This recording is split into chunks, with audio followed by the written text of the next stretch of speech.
나마스테. 주말 잘 보내고 계시죠? 지난주에 조금 잘 대응을 하셨어야 되는데 어떻게 하고 계신지 잘 모르겠습니다. 오늘 브리핑 잠깐 해드리고 이제 키포인트가 바뀌고 있습니다.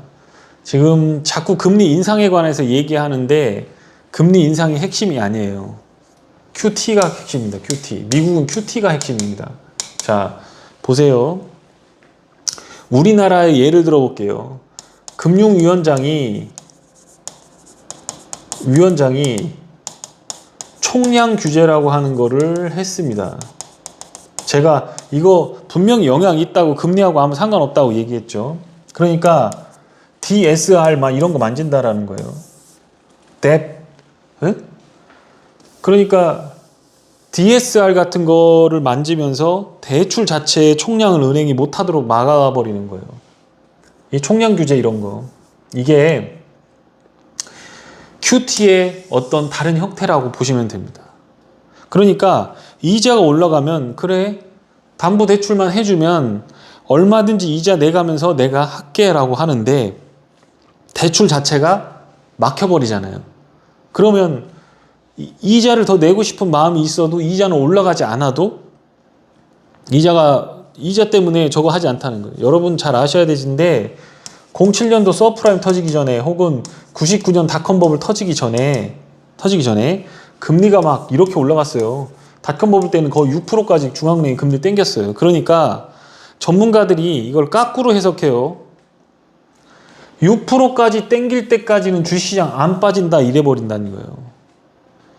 그때는 가격을 규제하는 정책이었었는데 이게 만약에 QT로 가버리게 되면 가격이 아니라 퀀터티를, 그러니까 대출 만기되는데 돈을 갚아야 되는 거야. 이자가 올라가는 건 내가 소비를 줄여서라도 할 수 있는데 그게 아니고 대출을 1억이 있던 거를 3천만 원 갚아라라고 할 때 자기가 갚을 능력이 없으면 자산을 처분해야 되는 거예요. 그래서 이게 되게 무서운 거란 말이에요. 그런데 저는 이게 올해의 가장 큰 뇌관이 될 가능성이 상당히 높다라고 생각이 됩니다. 금리는 3월부터 테이퍼링 끝나고 나서부터 땡기기 시작할 거고 0.25%라고 얘기는 하는데 이것도 조심해야 돼요. 이거 0.5%씩 한꺼번에 땡겨버릴 수도 있어요. 그런데 연준 위원들이 인선이 마무리가 되고 나면, 우리도 금융위원장 바뀌고 나서 달라졌죠. 하는 총재가 금리, 돈을 주고받는 거에 대한 가격 자체를 통제하는 사람이라고 한다면 미국의 은행 부의장이라든가 페드의 부의장, 은행 감독 부의장이라고 하죠. 그런 사람이나 우리나라 금융위원장은 은행들이 전체적으로 돈을 꿔주고 받는 그 전체의 어떤 자금의 규모를 조절할 수 있는 사람이에요. 그러니까 둘이 또 달라. 그런데 지금 이제 그런 부분들이 보이기 시작한다는 겁니다. 이분이 이제 조금 요번에 인선이 될 가능성이 라스킨이라는 분이요. 되게 인상 좋으시고 미인이죠. 이분은 이제 브레이너드 보면 여기 이제 여기 이렇게 이 배사 구조, 그리고 여기에 보면 유전이 발견될 것 같은 뭐 왠지 이렇게 뭐 뽀드락지가 생길 것 같은 막 그런 느낌이 들죠. 브레이너드 이분은 근데 은행감독국장이 아니야. 이분이 가장 중요한 분이야. 이분이 출신이 어디냐? 볼커 의장 밑에 있었던 사람이에요. 볼커는 1970년대 말 긴축을 통해 갖고 중앙은행 금리를 20%에 끌어올리고 통화주의 학파라는, 한마디로 통화주의 학파의 기본 생각은 어떤 거냐? 돈이라고 하는 건 거래적 동기 이외에는 필요가 없다. 그러니까 돈이 추가적으로 공급되면 인플레가 나온다라고 보는 사람인 거야. 무서운 거야, 이거. 되게 무서운 거야. 그동안에 있었던 사람은 금리라고 하는 가격 조정 메커니즘을 통해서 금리가 오르면 그 밑에 있는 요구 수익률이 증가를 하게 되죠. 그러면 투자, 그 다음에 수요, 이게 실질 수요가 감소하게 되고, 그러면 경기가 다운되게 되고 인플레는 줄어든다라고 하는 거가 그동안에 있었던 논리들이고, 지금 요런 사람들의 특징이 하나가 뭐냐면 통화라고 하는 거. 통화는 화폐하고 다른 거예요. 화폐라고 하는 돈이 돌면서 만들어내는 효과. 그게 통화예요. 예를 들어서 1억이라고 하는 본원통화가 현금을 찍어냈으면 이게 나가. 그럼 은행에서 뭐 나갔지. 그러면 A라는 사람이 이놈을 가지고 B라는 업자에게 그죠? 8천만 원, 0.8천만 원을 줘. 그럼 마진 20% 먹잖아. 그죠? 그렇게 하고 나서 이 사람은 또 여기서 또 20%를 떼고 6,800을 8이 16이니까 16 빼면 6,600을 또 해줘. 그러면 이렇게 거래가 왔다 갔다 하면서 1억 8천, 6,600 이런 식으로 이걸 다 도와주는 거. 이게 통화예요. 이걸 조절하는 게 통화량이라고 보시면 돼요. 이 통화주의자들의 특징은 뭐냐? MV, PY 이렇게 되는 거예요. 이거는 물가, 그 다음에 요거는 국민소득. 이거 통화 유통속도, 이거는 통화 공급. 그러니까 통화 공급은 요걸 이렇게 밑으로 넘겨주면 거래적 동기에 의해서 GDP에다가 물가를 곱해주는 것만큼만 통화를 공급하면 되지 그 이상을 공급해 뿜으면 안 된다라고 하는 거예요. 볼커가 금리를 땡긴 것만 생각하지 QT의 제왕이라고 하는 거를 모르는 건데 이 사람은 그 폴 볼커의 어떤 부분에서는 문화생이라고 보셔도 전혀 무방한 사람입니다. 폴 볼커가 갈 때마다 연준 의원도 하고 청와대도 들어가고 백악관도 들어가고 하면서 일을 진행했던 사람이에요. 근데 이분이 은행 감독국장으로 들어갔다라는 거예요. 들어가서 이 만약에 인선이 되면 민주당에서 저거가 되면 이분 남편이 민주당 하원 의원이에요. 그리고 좌파들은 이 사람 좋아해요. 민주당이 몰표로 잡으면 통과될 가능성 상당히 높다라고 하는 거. 이렇게 되는 거예요. 그래서 이분은 되자마자 그리고 여러분이 알고 있는 도드 프랭크법이라든가 도드 프랭크법은 뭐냐면 상업은행하고 투자은행을 분리하자는 거예요. 분리하자는 거. 그게 핵심이에요. 그게 이제 폴 볼커가 2019년에 이제 한나라로 가면서 그게 좀 느슨해지긴 했는데 그 도드 프랭크법을 했던 브레인이에요. 이 사람 법학자 출신이에요. 그러니까 이제 경제와 법학을 다 하는 아주 굉장히 어떤 그런 분이라는 거예요. 그래서 제가 이제 3프로에서 얘기할 건데 이게 페드의 어떤 이 두 사람 그 다음에 앞으로 되는 사람들이 상당한 어떤 영향력을 가할 거다. 우리가 지금 보면 금리 인상 한 번 할 때 시장이 그렇게 큰 타격을 받지 않았어요. 근데 금융위원장이 들어오면서 총량 규제를 하니까 그러니까 바뀌었잖아요. 이분 들어오면 총량 규제 100% 된다고 봐야 돼요. 여기에 페드만 있는 게 아니에요. 페드 은행감독국장이면 페드가 있고요. 이게 제일 핵심 기구예요. 그 다음에 SEC라고는 증선위가 있고 선물거래위원회가 있고 통화관리위원회가 있고 그 다음에 한 가지가 예금보험공사 같은 예금보험위원회 이런 게 있어요.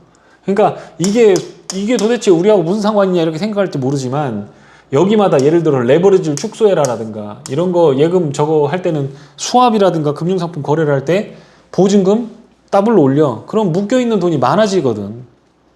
그러면 이런 부분들은 상당한 큰 충격을 줄 가능성이 상당히 높고 그러면 IB들이 투자했던 돈들이 다 빠져나와야 된다라고 하는 거고 수급이 안 좋아질 가능성이 상당히 높다라는 겁니다. 지금 제가 보고 있는 게 이거예요. 여기는 3.9% 실업률이 나왔는데 여기 보면 Effective Fed Fund Rate가 이거란 얘기거든요. 요거는 어떤 거냐면 지준율이라고 하는 게 있어요. 지준율은 뭐냐면 지급준비금을 하죠. 지급준비금. 지급준비금이라고 하는 건 지급준비금. 지급준비금은 내가 은행이야. 근데 A라는 은행이 대출을 10억을 해주고 싶어. 그러면 얘는 다 대출을 해줄 때 은행 예를 들어 고객이 와갖고 돈 주세요 하면 줘야 되잖아. 그러니까 그거를 어디다가 페드에다가 증거금으로 10%를 맡겨서 1억을 넣어놔. 이게 지급준비금이에요. 고객한테 줄 돈을 10%는 남겨놔라. 그래서 그걸 올렸다 내렸다 하면서 통화량을 조정할 수가 있어요. 왜냐하면 A은행은 10억을 대출해 주려면 1억은 갖다 넣어놔야 되니까 9억밖에 안 되는데 만약에 이걸 2억으로 올리면 그럼 8억밖에 대출이 안 되지. 이렇게 되는 거예요. 그래서 지급준비금이라는 게 중요한 거예요. 그런데 이 지급준비금이 A가 딱 맞출 수가 없으니까 1억 원을 딱 넣으면 좋지만 1억 원이 잘 못 맞춰. 그러니까 얼마 넣냐? 1.5억 넣어놔 버려 여기다가. 못 맞추면 혼나니까 1.5억을 집어넣는단 말이야.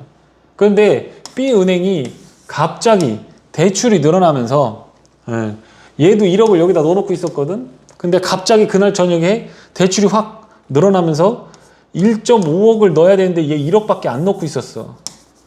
그러니까 어떻게 하냐? A은행한테 가서 야, 너 지급준비금 남는 거 5천만 원 있지? 그거 나한테 좀 잠깐 하루만 빌려줘. 그렇게 해서 하루짜리 금리를 주고받는 금리가 요거라는 거예요. 근데 그 금리가 지금 보시면 역대 최저죠. 0.08이에요.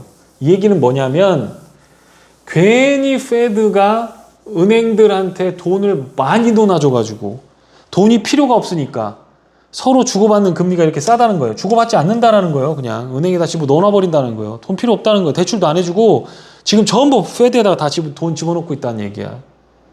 그런 적이 없었잖아. 지금 인플레가 나오든 말든 경제가 좋든 말든 그런 적이 없었잖아. 이거란 말이야. 이거의 방법은 뭐야? 빨리 테이퍼링 끝내고 QT를 시작해야 되는 근거가 된다라는 거예요. 금리 올려서 이거 조절되는 게 아니야. 금리 올려서 조정되면 지금 조절이 됐어야지. 그런데 CPI를 빼주면 실질 CPI를 빼주니까 리얼 페드 펀드 레이트가 마이너스 6.7이 되는 거야. 이게 얼마나 골 때리는 거냐? 돈 빌려주는 사람이 거의 7%씩 손해보면서 돈을 빌려주고 있다는 거예요. 그렇게 되고 있다는 겁니다. 그러니까 제 생각에는 금리 인상보다는 퀀티테이티브 타이트닝이 들어갈 가능성이 상당히 높다라는 겁니다. 다음 주 증시는 지금 한국의 핵심은 LG 에너지 솔루션 상장 이것 때문에 그래요. 이게 지금 처음에 들어갈 때 70조에 들어간다, 100조에 들어간다, 이거 거의 100% 따상인데 계속해서 호재를 뿌리고 있어요, 지금. LG 에너지 솔루션에 대해서. 그래서 슈팅이 딱 나올 겁니다. 그러면 100조가 넘어가게 되면 하이닉스보다 제치고 나서 2위가 되는 거잖아요. 2위가 되면 얘한테 펀드들, ETF 같은 것들 있죠. 지수형 ETF 같은 것들. 이런 애들은 이 주식을 사야 돼. 그러니까 지금 얘들은 최대한도로 어떻게? 최대한도로 청약을 많이 해서 미리 받아놓지 않으면 나중에 비싼 값으로 다 사야 돼. ETF를 채우기 위해서. 그러니까 지금 어떻게 하면서? 기관들이 팔아버리는 거야, 지금. 팔고서 27일 날 청약하는데 청약대금 집어넣는데 그 청약 규모가 1조 달러에 1조 달러. 청약대금 자체가. 1조 달러. 우리나라 GDP만큼 들어갔어요, 지금. 들어간다는 거예요. 연기금리 8,500억에다가 코스닥 1조 매도를 한 이유도 LG 에너지 솔루션을 받아야 되기 때문에. 그러니까 제가 저렇게 상당되면 포트폴리오들이 싹 다 바뀌어야 되는 거예요. 무조건 ETF나 어떤 그 지수형 ETF들은 끼워 넣어야 되니까 계속 사게 될 거예요. 그러니까 상한가라도 사서 물량만 갖고 있으면 그 다음번에는 저녁값이라도 벌게 된다는 거지. 그러니까 사람들이 몰려버리겠지. 그렇게 되는 거예요. 그래서 지금 돈을 계속 미리 막 삼성전자 이런 것들 팔고, 그 다음에 더 중요한 건 이렇게 미리 대응하는 것도 있지만 나중에 MSCI라든가 FTSE 같은 것들은 이런 것들은 나중에 채워진다라는 거예요. 그러니까 한 2월 중순까지는 계속 이것 때문에 시장이 계속 이럴 가능성이 높다라는 거예요. 실적이 안 좋고 경기가 안 좋고 이런 게 아니라 이 에너지 솔루션 하나의 상장 때문에 그런 부분이 문제가 생기고 있다라고 하는 거. 중국 GDP, 미국 주택 지표가 이번 주에 발표가 될 겁니다. 별로 중요한 건 없는데 요거는 좀 안 오르는 게 좋겠고 신규 주택 착공이 좀 늘어나면 좋겠고, 중국 GDP가 얘들은 데이터를 마사지를 하기 때문에 믿지를 못하지. 근데 어쨌든 간에 데이터가 안 좋게 내버리고 부양책을 낼 가능성이 상당히 높겠다라고 하는 겁니다. 못 믿으니까 그냥 발표 나온다, 요 정도만 보고 계시면 될 것 같습니다. ADR 지표로 봤을 때는 추가 조정이 유력한데 요것과 겹쳐서 나올 수 있는 방향이 있고, 그러니까 지금 중소형주라든가 개별 실적주들이 막 날아다니잖아요. 그 이유가 뭐냐면 요거에 사정권에 없는 이런 피해를 벗겨나는 애들로 간다라고 하는 거죠. 그래서 ADR로만 보면 추가 조정이 좀 나올 수 있고, 지금 제가 제일 걱정하는 건 부동산입니다. 주택시장이 지금 계속 우리나라에서도, 제가 그거 영혼 끌어다가 주식 사고, 영혼 끌어다가 코인 사고, 영혼 끌어다가 주택 사고, 부동산은 한두 푼이 아니잖아. 보통 몇 억씩 가잖아. 이거 이사철이 이제 봄에 되면 이게 돌아옵니다. 그때 전세 가격이 어떻게 되는지를 보셔야 돼요. 이게 부러져 버리게 되면 상당히 오랫동안 시장을 짓누르는 요인이 될 가능성이 있다라고 하는 거고, 그러면서 이제 시장 가격이 안정이 되면 그때 풀어줄 거예요. 대통령 대선 바뀌고 나면 풀어주면서 공급을 확 늘리는 그런 정책이 될 거기 때문에 집은 너무 급하게 빚을 내서 사시지 말아야 된다라고 하는 거, 제가 여러 번 강조했던 겁니다. 지금 코스피 지수를 보시면 여기 지금 뚜껑이 닫히는 지나고 나면 너무 심플하죠. 그게 앞으로 이렇게 진행될 거다라고 하는 거를 얘기해 드리잖아요. 그죠? 얘기해 드리면 꼭 무서우니까 여기서 쇼 친단 말이야. 여기서 인버스 친단 말이야. 그리고 올라가면 여기서 손절 치고 주식 잡고 또 떨어지면 까꾸로. 그러니까 이게 박자를 잘못 잡으면 기본적으로 지수가 올라간다고 종목이 다 올라가는 건 아니거든요.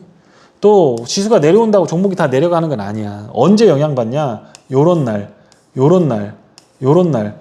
밑에서 축 빠지는 날. 어제 빠지니까 좀 그랬지. 근데 우리 종목들이 괜찮으니까 그냥 이렇게 버텼던 거잖아. 근데 이제 이게 이렇게 될 건지 이렇게 될 건지 내려올 건지 그거에 대해서 생각을 해보셔야 되지만, 제가 생각하기에는 조금 조심하는 게 좋겠다라고 하는 거.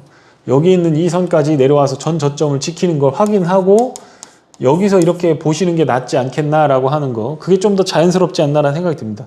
여기서 올라갈 수도 있지만 LG 에너지 솔루션이 앞으로 한 달, 이제 한 15일 남았잖아요. 그리고 2월 중순까지 한 달 정도 남았잖아요. 그러니까 그거에 따른 시장 움직임은 박스권을 만들어 갈 거다라고 하는 거. 그렇게 한번 보시면 될 것 같고요. ADR로 보시면 이게 코스피 ADR입니다. 가장 섹시한 곳은 여기예요. 100 이상에서 125 사이가 종목들이 장세가 화려해요. 제일 힘든 데는 어디냐? 여기서 이렇게 내려갈 때 여기 오히려 차라리 70 언더로 가면 그냥 죽으면 말씀 잡고 사면 돼요. 근데 여기서는 올라갈 것도 같고 내려갈 것도 같고, 그러니까 사람이 헷갈리기 시작하면서 되게 트레이딩 하기가 어려운 구간이 여기고, 보통 이렇게 한번 치솟았다 내려오면 반등을 주더라도 다시 이렇게 해서 수급을 바꿔놓고 주도주를 바꾸고 올라간다. 보세요. 쭉 가고 올라가고 올라가고 쭉 갔다가 다시 올라갔다가 이렇게 빠지죠. 올라갔다가 다시 빠지죠. 올라갔다가 빠지죠. 그러니까 이게 어떤 주도주가 바뀌는 과정에서 나오는 그런 흐름이다. 이렇게 보시면 될 것 같습니다. 지금 이제 장을 대응하시는 거를 어떻게 대응하고 계신지 모르겠지만, 유동성 축소에 대해서 대비를 하시고 좋은 실적주를 차분히 모아 가셔야 돼요. 그렇게 하고 기대 수익률은 낮추고 깨지지만 않으면 땡큐하다. 이렇게 정도로만 생각하시고 가셔야지, 큰 돈을 벌겠다라고 가시면 굉장히 낭패를 볼 가능성이 상당히 높아요. 자, 외생 변수. 미국 이제 시작이야. 우리 지금 8월, 9월에 시작했던 거 이제 지금 3월 되면 이제 하는 건데, 3월 되면 이제 금리 인상을 한다고 하는데, 지금 인선이 완료가 되면 인선이 다음 주에는 될 것 같거든요. 어떤 부분에서 완료가 될 것 같아요. 페드가 구성이 된단 말이야. 그 중에 가장 중요한 건 누구다? 금융감독 부의장이에요. 그 양반은 우리나라 그 금융위원장하고 비슷한 역할을 한다고 보시면 돼요. 그렇게 되면 우리나라 8, 9월하고 비슷해진다는 거예요. 그러니까 우리나라 8, 9월 때 내가 여기서 그 얘기했던 거잖아요. 여기가 8월이에요. 여기가 8, 9월. 어때요? 레벨 다운되죠? 그러니까 여기서 제가 말씀을 드렸던 게 뭐냐? 지수 닫힌다, 이거. 연합인포 TV라든가 한국경제 가서도 한번 보세요. 올라가든 말든, 지수가 올라가든 말든 종목만 있으면 돼. 지수가 폭락을 해도 지수만 참면 돼. 여기 게임주들 얼마나 좋았어, 여기. 그죠? 지수 폭락하고 할 때. 그런데 그렇다고 하더라도 정상적인 플레이를 하는 사람들은 지수 다 다우면 되잖아. 그러면 여기서 여기까지가 얼마야? 3,300에서 지금 2,900이란 말이야. 그럼 400포인트. 그럼 13, 4포인트가 지금 13, 4%가 인버스로 갖고 가면 꽤 괜찮은 흐름이잖아요. 이걸 덮어놓고 그냥 인버스를 찍어라가 아니야. 주식시장은 항상 이러니까. 이렇게 내려오면 여기서 플러스가 많이 날 거 아니야. 그럼 주식 사고. 주식 스바라시하게 살 수 있지. 여기 되면 ADR이 여기 바닥, 여기 거의 이렇게 음봉 크게 나면 여기 바닥이란 말이야. 주식 사고. 웬간해서 틀리기 어렵다라고 했잖아. 10개 중에 8, 9개가 다 올라가는데 그 중에서 하나 잘못 잡고 있다. 그럼 기다리면 오르겠지. 그렇게 가는 거예요. 그래서 지금은 리스크 관리에 초점을 맞추시고 대비를 잘 하셨으면 좋겠습니다. 내일 한국경제, 아침에 한국경제 갔다가 저녁에 또 오후에 12시간 차이로 3프로TV 잠깐 나오라고 그래서 거기 잠깐 가보도록 하겠습니다. 뭐 올 것이 왔다 뭐 이런 생각 들긴 하는데 뭐라고 해야 될지 사실 잘 모르겠어요. 거기는 좀 분위기가 또 주식을 많이 저거 하는 분위기라 제가 의견을 내는 것이 어떤 의미가 있을지는 잘 모르겠습니다만은 어쨌든 주말 잘 대응하시고 종목 압축하시고 벌리지 마세요. 현금 갖고 있으면 기회 옵니다. 빠질 때 용기 있게 잡으려면 인버스 잡아놔서 플러스가 내고 나고 현금 들고 있으면 마이너스 날 때 확 들어가고 그러면 팍 계좌가 커져요. 그걸 못하면 고점에서 못 팔고 이렇게 못하면 지금부터는 앞으로 굉장히 힘든 장이 와요. 그러니까 예전처럼 주식 잡고 있고 꾸준하게 가는 건 종목을 완전히 잘 봐야 되는데 제가 예전에 해본 바에 의하면 종목 아무리 잘 봐도 시장을 잘 못 보면 사람들이 바닥에서 지지게 돼 있어요. 내 종목이 좋은데도 30%, 40% 떨어질 때는 어떤 뉴스들이 날 휘감는지 한번 보세요. 나라 망한다, 미국 망한다, 한국 망한다, 뭐가 어쩌다, 뭐가 어쩌다. 모든 게 악재로 뒤덮이니까 좋은 주식도 30, 40% 빠지는 거거든. 그러면 그 뉴스에 내가 영향을 안 받는다는 보장이 있어요? 그건 거짓말이야. 그건. 그렇지 않아요. 아무리 내가 확신이 있다라 해도 옆에서 계속 나쁘다라고 하면 여기서 팔아줄까? 이렇게 생각을 한단 말이에요. 그러니까 고점에서 리스크 대비하고 충분히 대비를 하시는 것이 좋은 태도다 이렇게 생각합니다. 주말 잘 보내시고 저도 이제 이거 마무리하고 요거 찍으러 잠깐 왔는데 들어가서 마저 하고 그리고 내일 뵙도록 하겠습니다. 내일 응원 많이 와주시고 3프로TV라고 하는 어떤 큰 매체에서 불러줬는데 잘 준비해서 가서 잘 하고 오도록 하겠습니다. 고생 많으셨습니다.